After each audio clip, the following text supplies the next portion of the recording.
Pada keesokan harinya Yohanes berdiri di situ pula dengan 2 orang muridnya. Dan ketika ia melihat Yesus lewat, ia berkata, "Lihatlah anak domba Allah." Kedua murid itu mendengar apa yang dikatakannya itu. Lalu mereka pergi mengikut Yesus. Tetapi Yesus menoleh ke belakang, ia melihat bahwa mereka mengikut dia, lalu berkata kepada mereka, "Apakah yang kamu cari?" Kata mereka kepadanya, "Rabi," artinya guru, "di manakah engkau tinggal?" Ia berkata kepada mereka, "Marilah dan kamu akan melihatnya." Mereka pun datang dan melihat di mana ia tinggal, dan hari itu mereka tinggal bersama-sama dengan dia. Waktu itu kira-kira pukul 4. Salah seorang dari keduanya yang mendengar perkataan Yohanes lalu mengikut Yesus adalah Andreas, saudara Simon Petrus. Andreas mula-mula bertemu dengan Simon, saudaranya, dan ia berkata kepadanya, "Kami telah menemukan Mesias," artinya Kristus. Ia membawanya kepada Yesus. Yesus memandang dia dan berkata, "Engkau Simon, anak Yohanes, engkau akan dinamakan Kefas," artinya Petrus.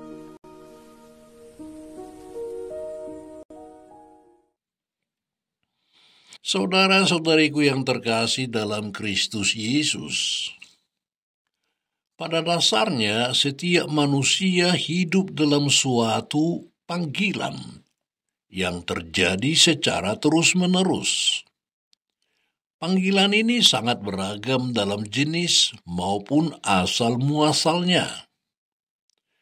Jika kita hidup dalam suatu kota besar, kita dapat melihat bermacam billboard dari berbagai perusahaan yang menampilkan keunggulan produknya. Atau lihatlah spanduk-spanduk partai politik yang selalu menawarkan visi dan misinya kepada masyarakat.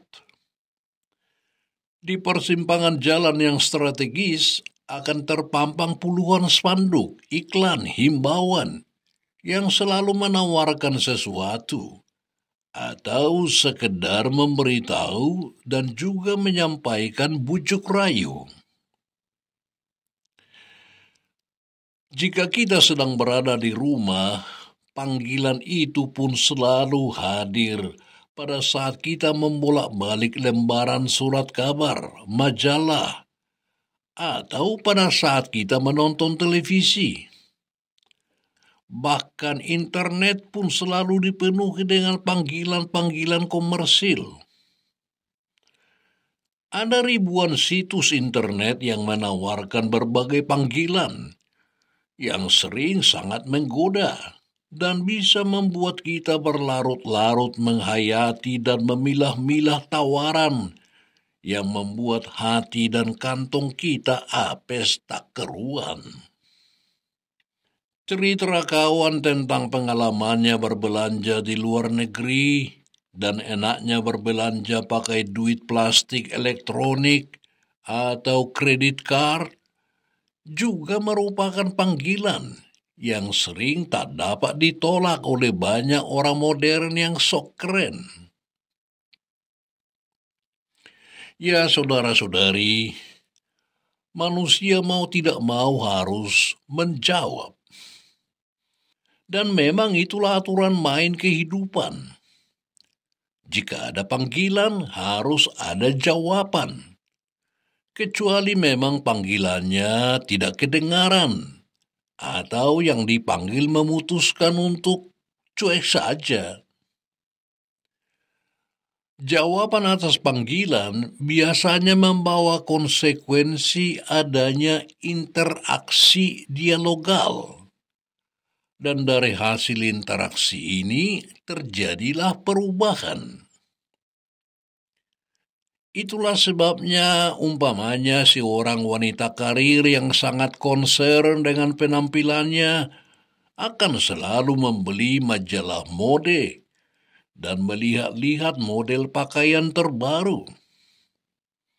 Jika dia tertarik pada suatu model pakaian yang diperkirakan akan menambah keanggunan penampilannya, maka dia akan membelinya dengan harga berapapun.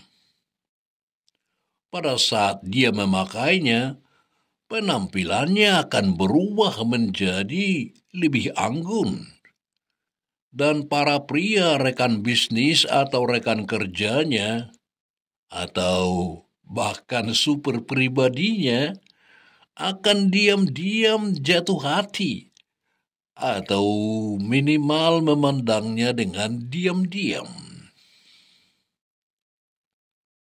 Manusia memang dipanggil untuk senantiasa berubah. Perubahan boleh dikatakan sebagai hakikat hidup manusia. Dan manusia yang sehat jasmani dan rohaninya harus peka terhadap adanya panggilan untuk berubah. Adanya dialektika panggilan jawaban ini diungkapkan dalam kisah panggilan Samuel. Dia dipanggil menjadi seorang nabi Israel untuk menggantikan peran Eli, sang nabi yang sudah uzur. Allah melihat perlunya estafet kepemimpinan sang nabi dan memutuskan untuk memanggil Samuel yang masih muda dan lugu. Keadaan lama perlu dirubah, dan untuk perubahan yang dibutuhkan, diperlukan seorang tokoh baru yang masih segar. Maka Allah memanggil Samuel sebanyak 3 kali. Namun panggilan Allah ini tidak segera terjawab karena respon Samuel salah alamat. Dikisahkan ketika Allah memanggil namanya sebanyak 3 kali, Samuel masih menggunakan paradigma lama. Ia berpaling ke Eli yang kebingungan karena dia memang tidak memanggilnya.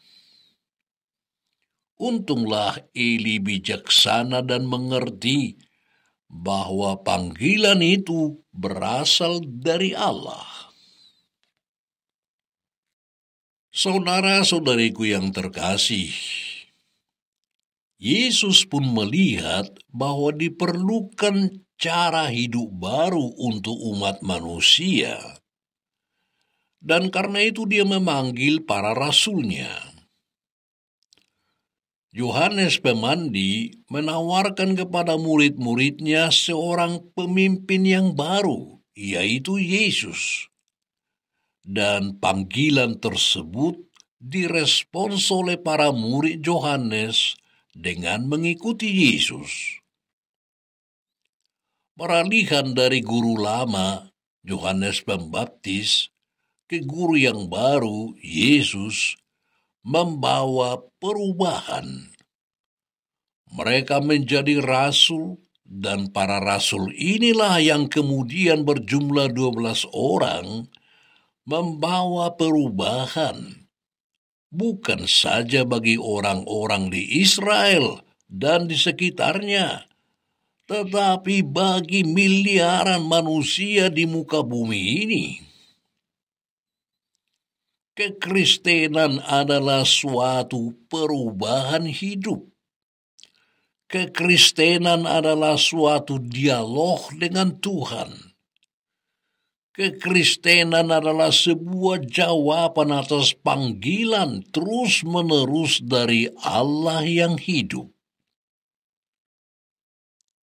Saudara-saudari, manusia yang baik adalah manusia yang sadar bahwa dia terpanggil untuk berubah sepanjang hidup.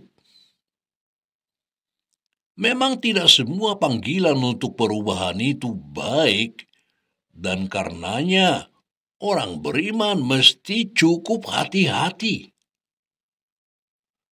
Misalnya saja, setiap hari kita dijejali dengan rayuan iklan di berbagai media massa.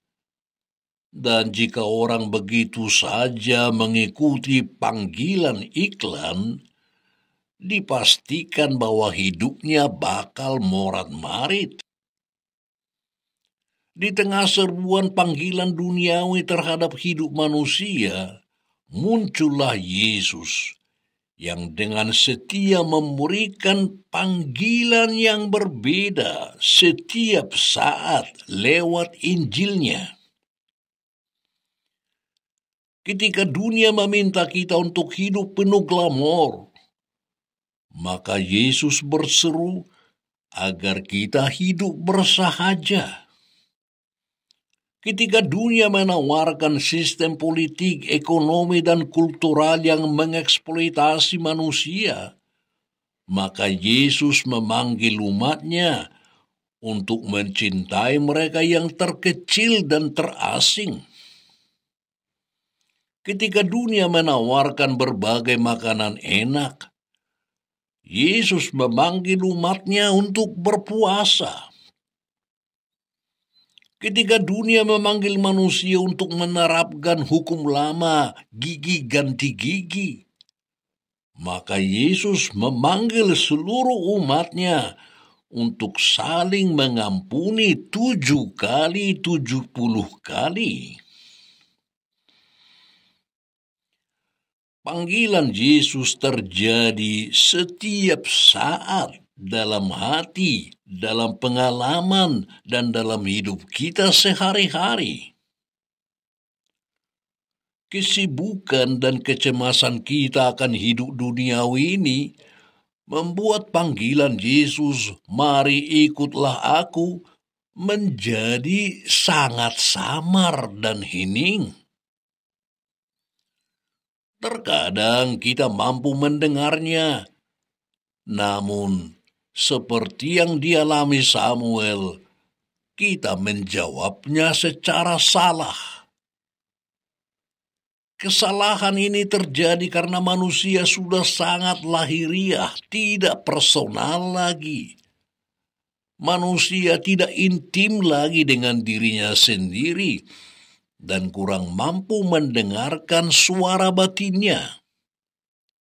Padahal Yesus pertama-tama tinggal dalam diri manusia, dalam tubuhmu, dalam tubuhnya, dalam tubuhku, yang oleh Paulus dikatakan sebagai bait Allah. Dan roh itu diam di dalam tubuh manusia. Kegagalan manusia untuk menjawab panggilan Allah secara benar adalah kegagalan menyadari bahwa di dalam dirinya, tepatnya di dalam hatinya, ada roh Allah. Manusia yang kurang hening, manusia yang kurang berdoa, manusia yang sibuk dengan urusan duniawi, tidak akan mudah untuk mendengar sapaan Allah yang sering sangat halus dan hening, dan memang hanya mungkin didengarkan di dalam keheningan batin. Tanpa keheningan batin, manusia tidak dapat berubah secara rohani. Saudara-saudariku yang terkasih, Samuel dipanggil Tuhan di keheningan malam. Yesus memanggil para rasulnya dari dunia dan membawanya ke keheningan pantai Danau Galilea, ke puncak gunung, ke taman-taman yang sepi. Dalam keheningan, para rasul dibentuk, dan dalam keheningan inilah para rasul mengenal Yesus Sang Guru. Kita pun butuh keheningan agar kita dapat berubah dan mengubah dunia. Seorang manusia dibentuk dalam keheningan rahim selama 9 bulan untuk dapat hidup dan mengubah dunia selama puluhan tahun dalam hidupnya. Nah, beranikah kita menantang dunia dengan menolak panggilannya yang hingar-bingar dan mengubahnya dengan keheningan doa? Manusia bermutu adalah manusia hening. Manusia yang baik adalah manusia pendoa. Doa-doa hening kita adalah bukti bahwa Allah mencintai kita dan kita mencintai Allah. Tak ada cinta tanpa saat-saat hening. Amin. God bless you.